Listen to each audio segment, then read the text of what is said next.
Assalamualaikum warahmatullahi wabarakatuh. Waalaikumsalam. Selamat siang semuanya. Gimana kabarnya hari ini? Udah pada makan? Oke, jadi karena udah pada makan harus semangat ya untuk menghadapi pembelajaran pada hari ini. Iya, Ibu. Sebelum kita memulai pelajaran, maka Ibu mohon tolong dirapikan dulu bangkunya karena kalian masih berantakan. Dan dirapatkan bentuknya. Dan bagi sekitarnya apakah ada sampah atau benda-benda yang merusak pemandangan atau berada silakan dibuang. Sudah? Oke, karena sudah rapi, maka kedua tolong siapkan dulu teman-teman anak kita baca doa sebelum pembelajaran ini. Ya. Berdoa mulai.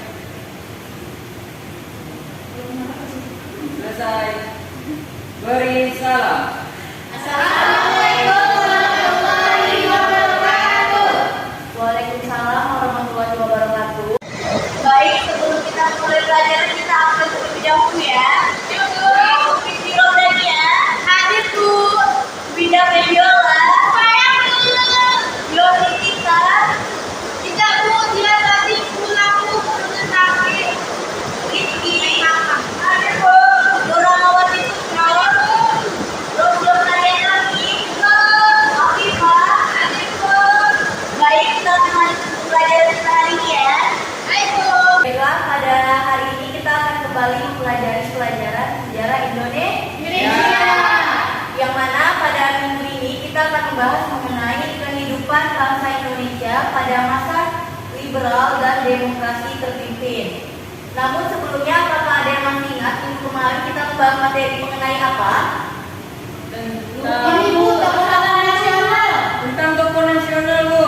Mana, Bu? Orde Lama, Bu.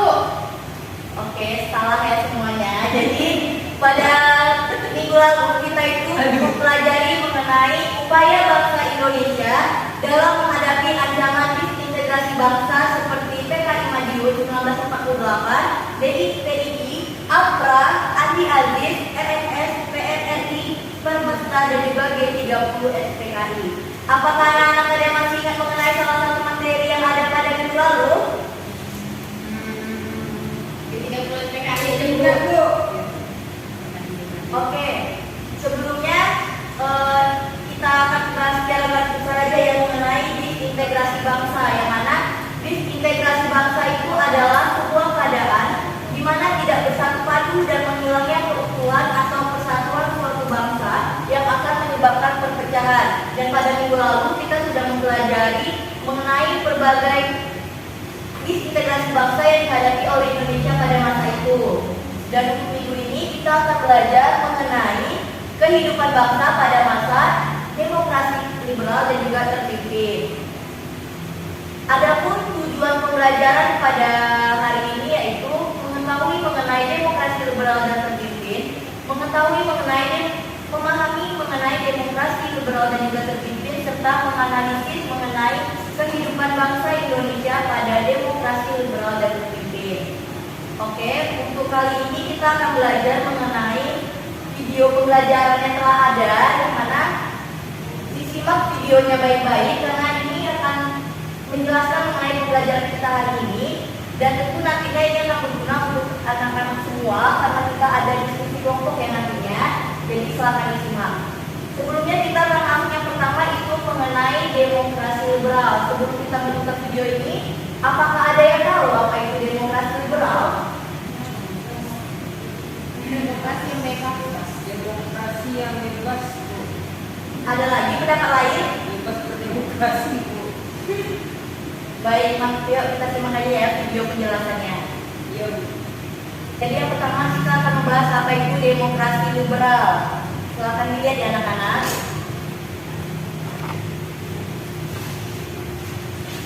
Oke, jadi bisa diketahui bahwasannya demokrasi liberal adalah demokrasi yang memberikan kebebasan seluas-luasnya kepada warganya. Dan selanjutnya kita akan membahas mengenai ciri-ciri demokrasi liberal. Terlihat di sini terdapat beberapa ciri-ciri di dalam demokrasi liberal seperti partisipasi politik yang bisa diikuti oleh semua lapisan masyarakat, pemungutan suara melalui pemilu dalam periode tertentu secara individu, pemerintahan yang dapat membentuk hukum sesuai dengan suara mayoritas, dan kekuasaan pemerintah sebanyak.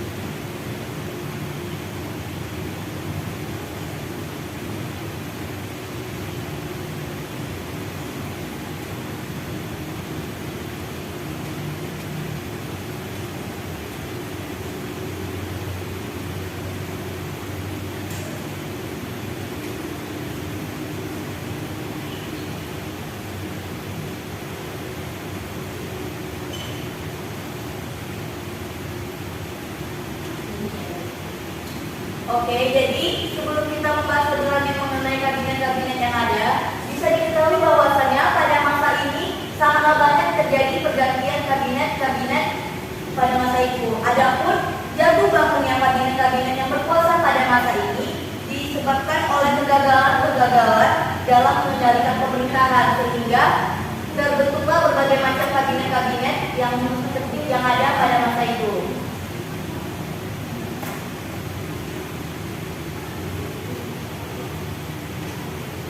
Jadi di sini kita akan melihat ya beberapa kabinet yang pernah memerintah. Yang pertama itu ada kabinet Nasir. Yang kedua ada kabinet Sukiman. Yang ketiga itu ada kabinet Muldoko.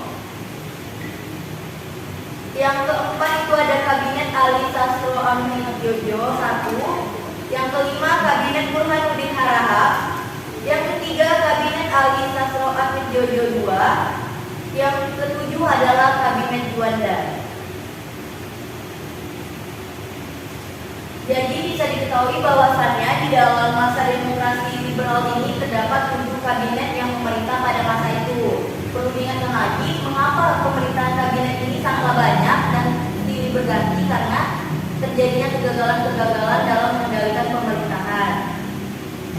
Selanjutnya kita akan membahas mengenai kebijakan-kebijakan ekonomi pada masa demokrasi liberal. Yang pertama itu mengenai Gunting Syarifuddin. Gunting Syarifuddin merupakan salah satu kebijakan yang memotong nilai uang ataupun senarin yang diambil oleh Menteri Keuangan Syarifuddin Prawiranegara pada 20 Maret 1950. Semua uang yang bernilai 2,50 ke atas dipotong nilainya hingga setengah. Hal ini berguna untuk menanggulangi defisit anggaran sebesar 5,1 miliar dan mengurangi jumlah uang yang beredar.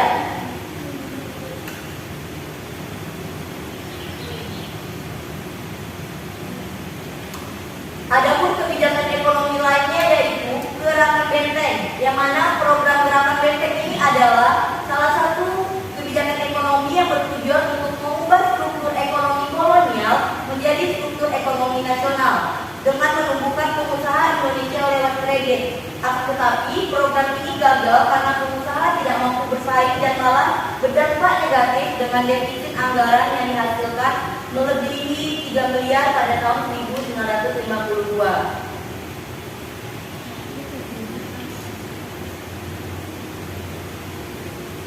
Dan kebijakan ekonomi lainnya yang juga terkenal pada masa demokrasi liberal yaitu sistem ekonomi Alibaba, yang mana sistem ekonomi Alibaba ini melibatkan pengusaha pribumi dan pengusaha keturunan Tionghoa.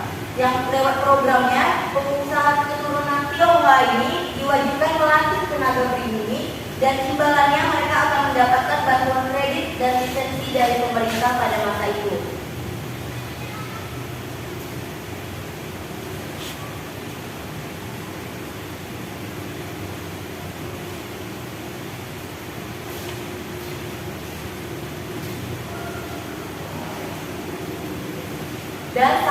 Dan kebijakan yang terakhir dari demokrasi liberal ini ialah nasionalisasi Dejavans Bank, yang mana pada 1951 pemerintah menasionalisasikan Dejavans dilakukan untuk menaikkan pendapatan dan menurunkan biaya ekspor dan menghemat secara drastis. Dengan menasionalisasikan bank ini yang semula merupakan milik Belanda, maka pemerintah akan lebih leluasa dalam menjalankan kebijakan ekonomi dan juga moneter. Baik, mungkin itu video penjelasan mengenai kebijakan ataupun kehidupan bangsa Indonesia pada masa demokrasi liberal. Yang selanjutnya yaitu kita akan membahas mengenai kehidupan bangsa Indonesia pada masa demokrasi terpimpin. Dan di sini juga sudah ada video selanjutnya untuk penjelasan mengenai demokrasi terpimpin.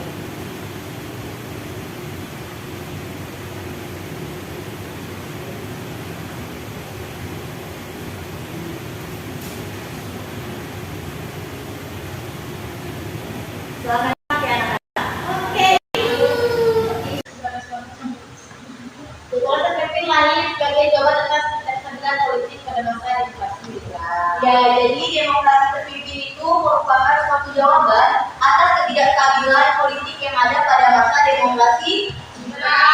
Karena bisa mengetahui bahwasannya pada masa demokrasi liberal itu pemerintahan Indonesia dan juga sistem perekonomian itu tidak berjalan stabil, sehingga membuat bangsa Indonesia mengganti sistem pemerintahannya dari demokrasi liberal menjadi demokrasi terpimpin.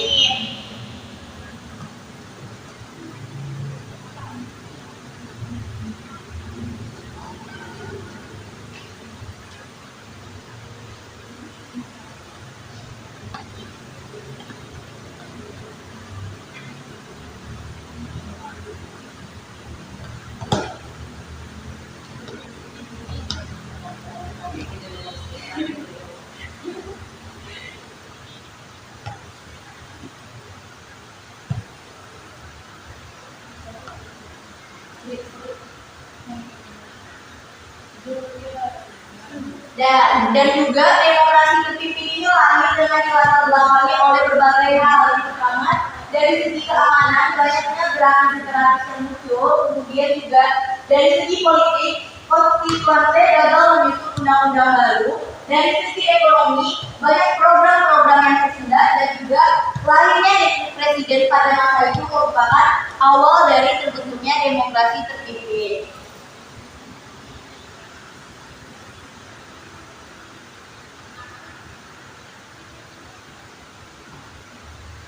Dan dari presiden yang dikeluarkan pada tanggal 5 Juli 1959 menjadi cikal bakal lahirnya dari sistem pemerintahan ini.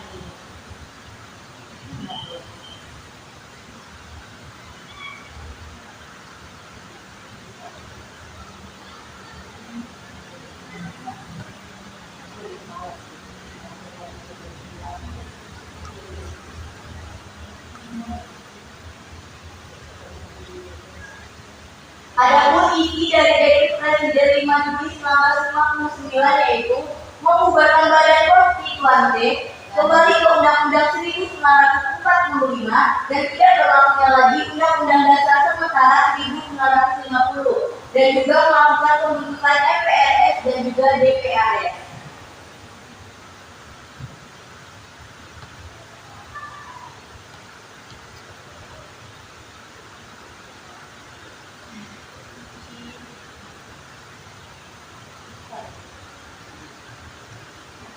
Dan bisa kita ketahui bahwasannya peta kekuatan politik pasca dekret presiden yaitu tahun 1960 sampai 1965 terpusat pada tangan pemerintahan di tangan Presiden Soekarno, karena bisa kita ketahui bahwasannya ini ialah sistem demokrasi terpimpin, jadi sehingga menyebabkan segala kekuasaan itu berada di tangan presiden, yaitu Presiden Soekarno.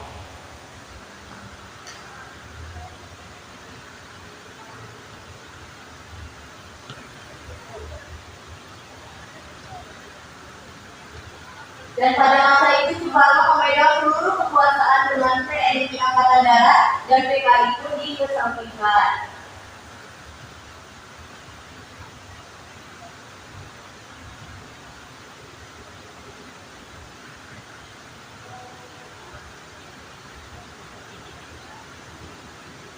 Dan juga ternyata dari adanya sistem pemerintahan demokrasi terpimpin yang menyetujui adanya pemerintahan tersebut. Hal tersebut terlihat dari adanya pro dan kontra. Salah satunya itu timbul dari wakil Presiden Muhammad Hatta yang tidak setuju dengan dilakukannya melawan demokrasi terpimpin tersebut.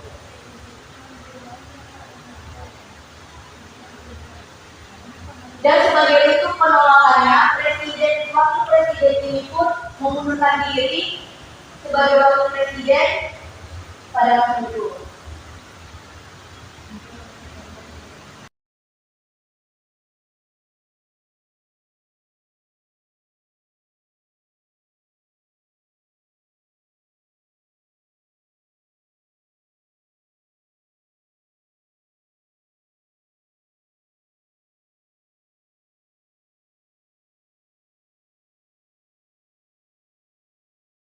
Selanjutnya di sini kita akan membahas beberapa peristiwa-peristiwa penting pada masa demokrasi terpimpin. Yang mana bisa kita ketahui bahwasannya pada masa demokrasi terpimpin terdapat berbagai peristiwa penting seperti upaya pembebasan Irian Barat. Terus juga ada peristiwa Ganyang Malaysia yang merupakan konfrontasi antara negara Indonesia dengan Malaysia.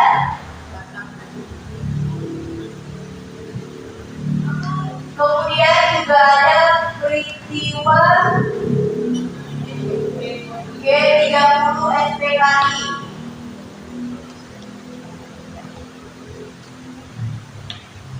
Ada tahu peristiwa apa? Pembebasan Irian Barat.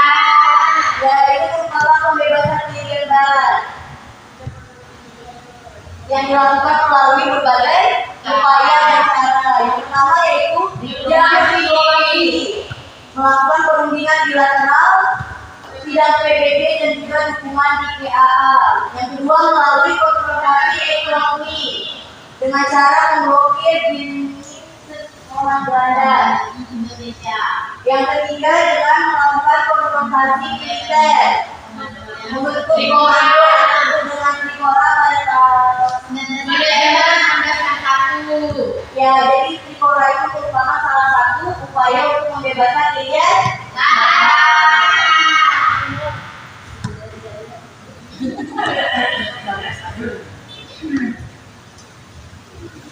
Baiklah, sekian materi yang dapat disampaikan pada pertemuan kali ini. Yang selanjutnya, silakan anak-anak membentuk menjadi 2 kelompok. Dibagi sama-sama saja jumlahnya menjadi 2 kelompok. Dan silakan melakukan diskusi bersama kelompoknya. Dan selanjutnya nanti kita akan melihat pemahaman anak-anak sekalian melalui penjelasan video dan kamera yang mudah-mudahan pemahamannya. Silakan mengambil diskusi. Kita akan menjadi 2 kelompok ya. Satu kelompok demokrasi terpimpin dan satu demokrasi liberal. Kami terpimpin ya Bu. Atau sebelumnya siapa yang Selalu kami terpimpin. dari berarti kelompok demokrasi dan liberal ya, lebih dan lima berpimpin terus liberal ya. Apa itu?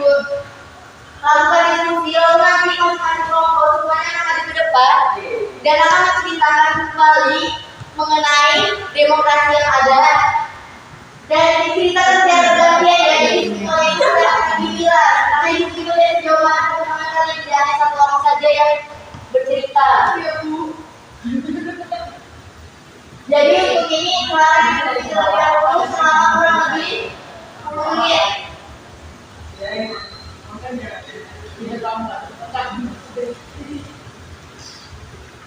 Silakan berdiskusi ya.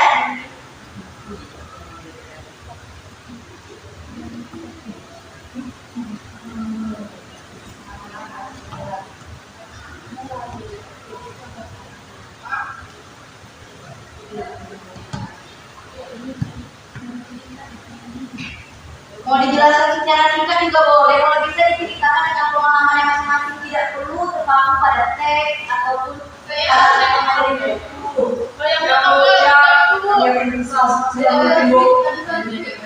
memperjuangkan piala bangsa ini. Ya, selamat beri. Demokrasi liberal, Bu.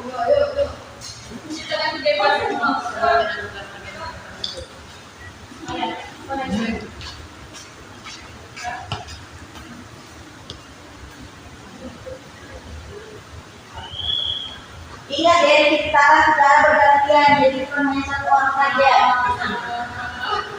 Karena ini agar semuanya dicerita, tidak ada semuanya dari gantian. Jadi supaya berganti semuanya.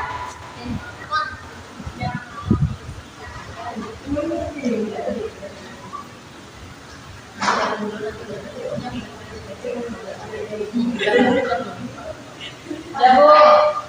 Kelompok terpilih sudah siap nih. Ayo dong, siap nih yang kelompok kedua.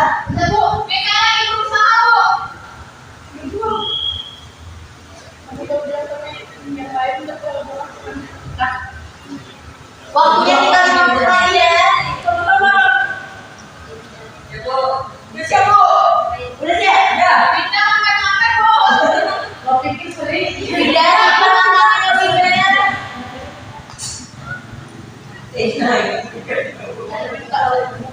Ya, udah, Bu. Udah siap? Silakan kelompok terpimpin maju ke terpimpin. Kamu dengar? Tidak akan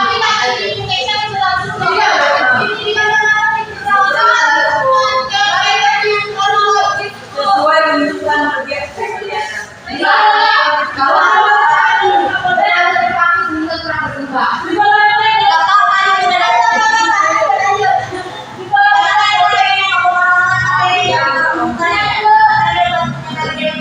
Baik, baik, baik, Bu.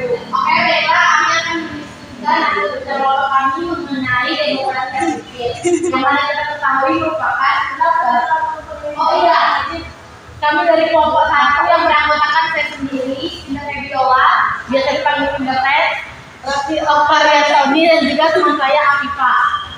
Kami akan menjelaskan diskusi kelompok kami mengenai demokrasi terpimpin, yang kita ketahui bersama bahwa demokrasi terpimpin merupakan sebuah sistem demokrasi di mana seluruh keputusan serta pemikiran pusat berpusat pada pemimpin negara yang pada saat itu kita ketahui yaitu Presiden Soekarno.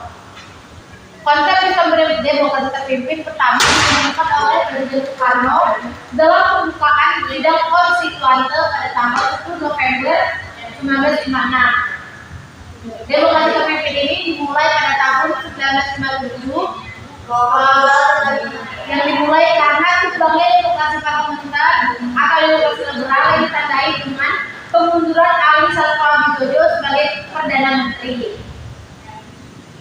Namun begitu, penegasan pemberlakuan demokrasi terpimpin dimulai setelah dibubarkannya Badan Konstituante dan dikeluarkannya Dekret Presiden di tanggal 5 Juni 1959.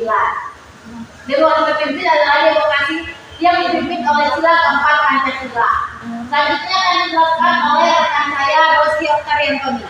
Baiklah, di sini kami akan menjelaskan mengenai pelaksanaan dari demokrasi terpimpin ini. Yaitu yang pertama, dominasi dari presiden.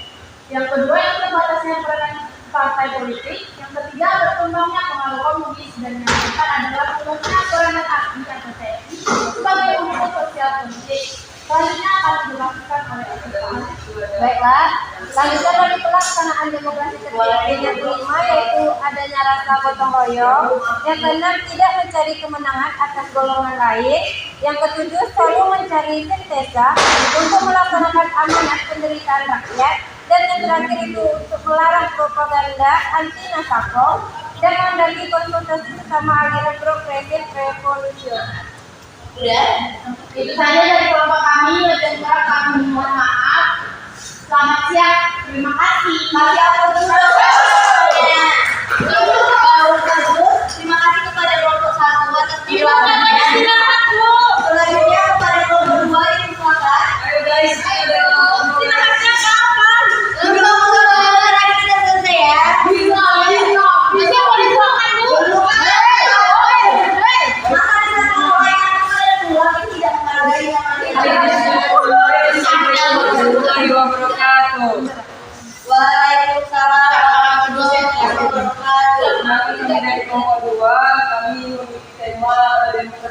liberal. Di sini kita menggunakan di materi kami demokrasi liberal. Kelompok kami ada saya sendiri, Muhammad Rizky, ada Nur Rahmawati Busro, dan satu lagi Sri Ramdania Swan. Baik, langsung saja ya. Ya, langsung saja. Langsung saja. Langsung saja masuk kepada materi kami yang pertama akan dibacakan oleh Sri Ramdania. Baiklah, di sini mengenai pengertiannya dulu ya teman-teman. Jadi demokrasi liberal ini adalah demokrasi yang sistem politiknya itu menganut kebebasan individu.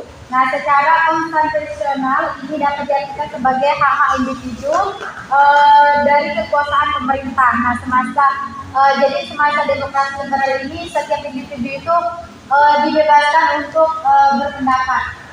Sekian dari saya. Selanjutnya. Baik, akan saya lanjutkan mengenai beberapa ciri-ciri pada masa demokrasi liberal itu. Terdapat yang pertama adalah memberikan kebebasan pada individu sebetulnya. Di sini berkaitan juga ya dengan judul materinya yang ada demokrasi liberal. Liberal itu kan berarti kebebasan. Jadi maksud mereka individu pada masa itu mendapat kebebasan gitu dalam hidupnya. Kemudian pada demokrasi ini pemerintah pun dipegang partai menang, adapun partai kalah akan menjadi pihak oposisi. Lalu poin selanjutnya, kalau negara atau presiden dipilih secara langsung oleh rakyat, misalnya di Amerika Serikat menjadi presiden. Akan dilanjutkan oleh teman saya. Baik, saya akan memberikan penjelasan tambahan yaitu terkait dengan tujuan dari demokrasi liberal. Tujuan dari demokrasi liberal adalah menjaga tingkat representasi dari tindakan kelompok atau negara lain. Demokrasi liberal di Indonesia adalah suatu sistem pemerintahan yang menekankan pada paham kebebasan politik. Sistem politik di Indonesia pada masa demokrasi liberal adalah banyaknya partai politik dan dibentuknya parlemen dan kabinet-kabinetnya. Nah, pada masa demokrasi liberal ini Indonesia ada tujuh kabinet yang terbentuk, yaitu ada kabinet Nasir, kabinet Sudirman, kabinet Lombok, kabinet Anissa Surawidoyo, kabinet Ali II, dan kabinet Juanda. Kemudian beraneka demokrasi liberal itu ditandai dengan dikeluarkannya dekret presiden nomor 1959 karena kegagalan konstituante yang menyebabkan ada negara yang telah melakukan sejumlah pemberontakan yang terjadi di Indonesia. Baik, kemudian saja materi yang dapat kami sampaikan dari pembahasan demokrasi liberal. Sekian dari kelompok kami. Terima kasih. Assalamualaikum warahmatullahi wabarakatuh. Baik, terima kasih kepada kelompok 2 yang telah menyampaikan materinya. Dari penjelasan materi dan juga anak telah melakukan diskusi dan juga presentasi, apakah ada yang ingin bertanya atau sudah paham semua? Sudah. Baik, sebelum kita mengakhiri pembelajaran hari ini dan seperti anak-anak juga sudah paham ya, kita minta satu orang untuk memberikan kesimpulan. Siapa yang mau memberikan kesimpulan? Rizky, coba Rizky pembelajaran hari ini.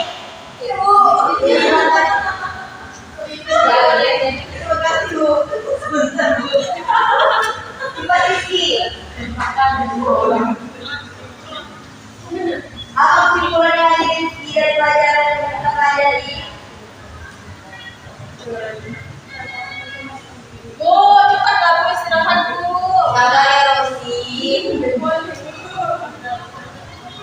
Oke tuh, ayo kesimpulan dulu.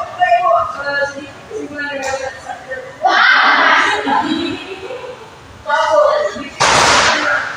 saya ambil dari pembahasan kita tadi, di mana demokrasi terpimpin ini juga disebut dengan demokrasi terkelola, Bu. Di mana istilah untuk sebuah pemerintahan demokrasi dengan pemerintahan autokrasi dan menjadi bagian dari perkembangan demokrasi di Indonesia.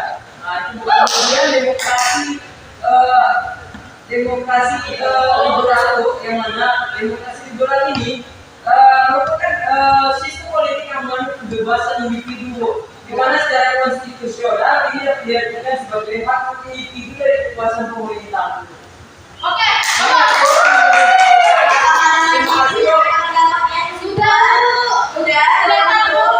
Baik, sebelumnya itu betul ya mendapat dari itu tadi dulunya. Maka bisa kita ketahui bahwasannya setelah Indonesia merdeka, Indonesia itu pernah menerapkan berbagai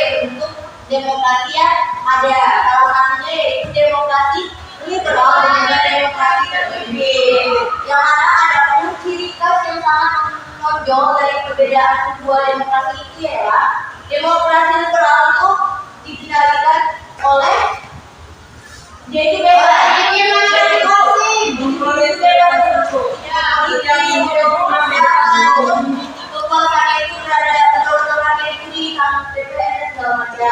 Sedangkan pada demokrasi terpimpin itu pemerintahannya terpusat kepada satu orang yaitu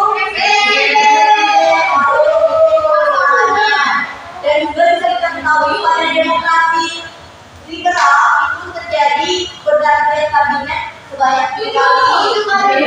Hal tersebut dikarenakan dengan gagalnya pemerintahan kabinet tersebut mengendalikan pemerintahan yang ada.